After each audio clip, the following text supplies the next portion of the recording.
Greetings, beloveds. This is Amy Karen Johnson, the Earth Channel, here with you with another live message from Mother Earth, Gaia, today. Today's focus for the message will be what would benefit those listening to it, either now or later, most. So without further ado, I will take a few deep breaths, close my eyes, and feel free to join me if you would like.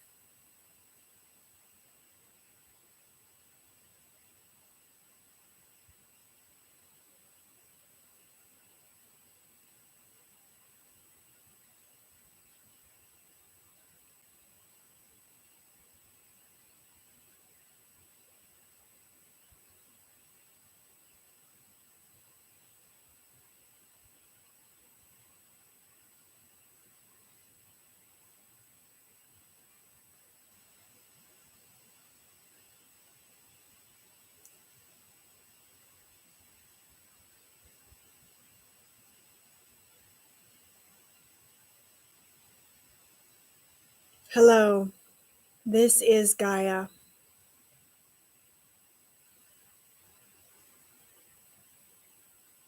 What we feel would benefit you most whenever you might be listening to this message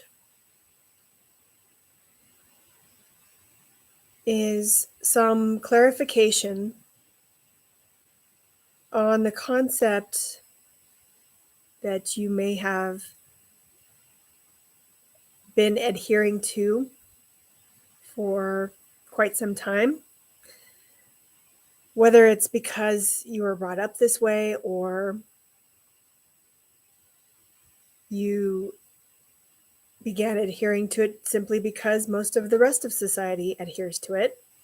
That concept is that of once you hear of something that you believe to be true, perhaps you believe it to be true because you've heard plenty of evidence, you've heard someone's experience that convinced you, and it very well may be true for at least them in their experience. But you may have held on to it and tried to apply it to situations where it may not be applicable. And you may have contrasted other concepts as being wrong because you felt that these other concepts could not possibly be right if this first concept was right, true, correct, however you look at it.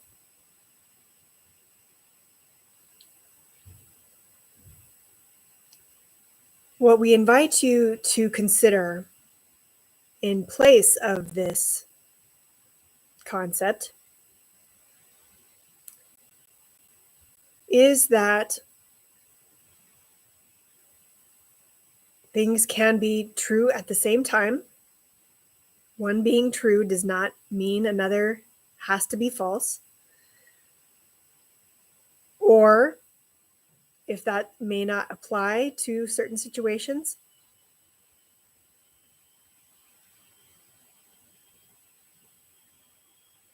that one concept may be true in one situation and another may be true in another situation.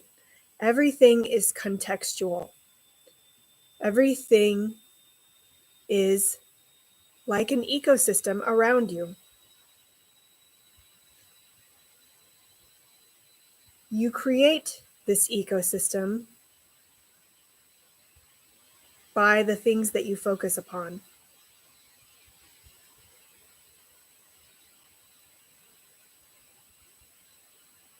When you focus a great deal on something,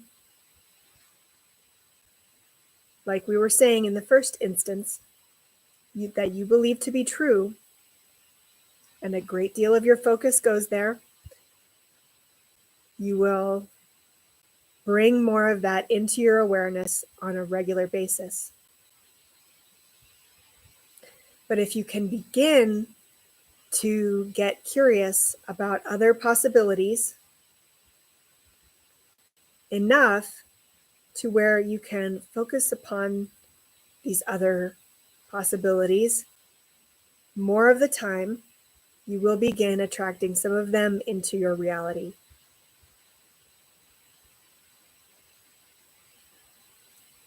Curiosity opens the mind at least a little bit. It is the beginning of opening the mind. Do not be so certain that your way of looking at things is the only way of looking at things. Find ways to bring new ideas into your sphere, into your awareness. You don't have to let just everything in. Many of you watching this video are likely sensitive beings. And so you have an idea already of those things which you wish to and perhaps need to avoid.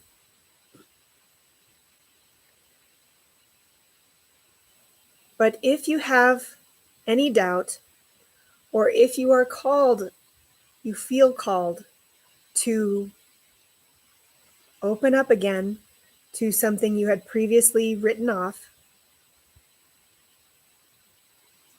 try taking some baby steps in that direction.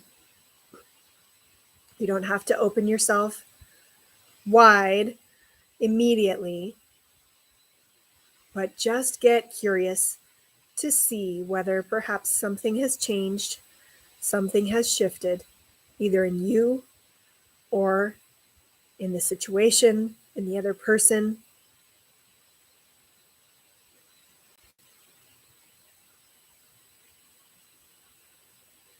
You can also call upon us for protection. When you need to go into situations where you're unsure,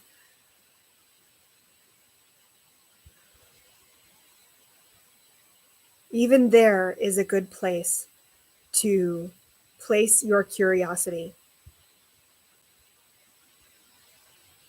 Think of how well it could go, and it will be much more likely to go well.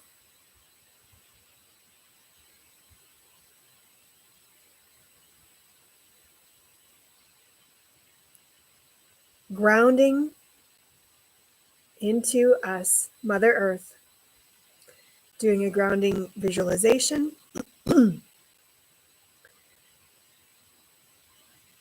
or even coming into physical contact with plants, with the earth, soil, grass,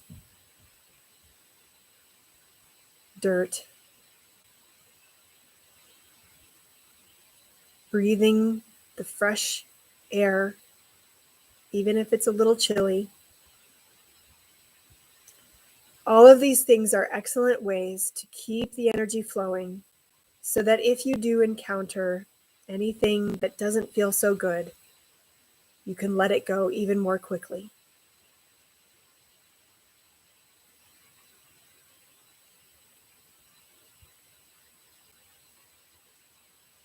It is similar to getting a song stuck in your head. Of course, it's the worst if you don't like that song. But even if you do like the song, it can get old if it's just running around and around in a loop in your head. Coming into contact with the outdoors or even indoor plants, soil, crystals will help to bring more of a flow so that nature's improvisation can begin to stream through your head more so than just one little thing caught in a loop.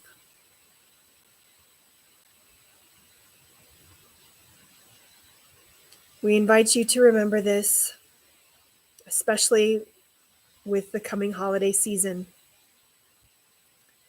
It is tempting sometimes to get fixated upon that one relative with whom you almost can't help but argue. Get curious about what else there might be to their point of view, what else there might be to their life, their worldview. You don't have to choose the most contentious topics necessarily. You may, but if you can get to know them beyond just that one point of conflict, it will help even that point of conflict to understand why they think the way they do.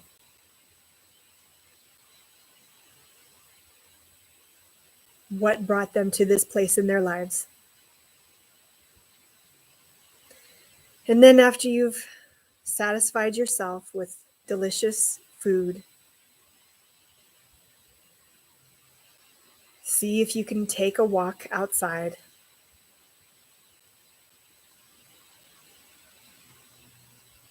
The sooner the better afterwards, maybe even beforehand.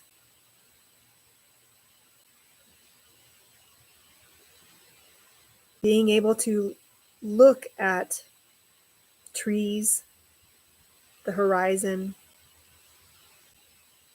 even people's yards, fallen leaves.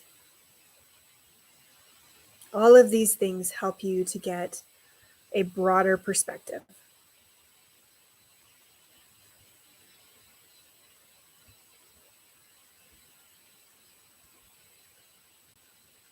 We thank you so much for joining us. Namaste, beloveds.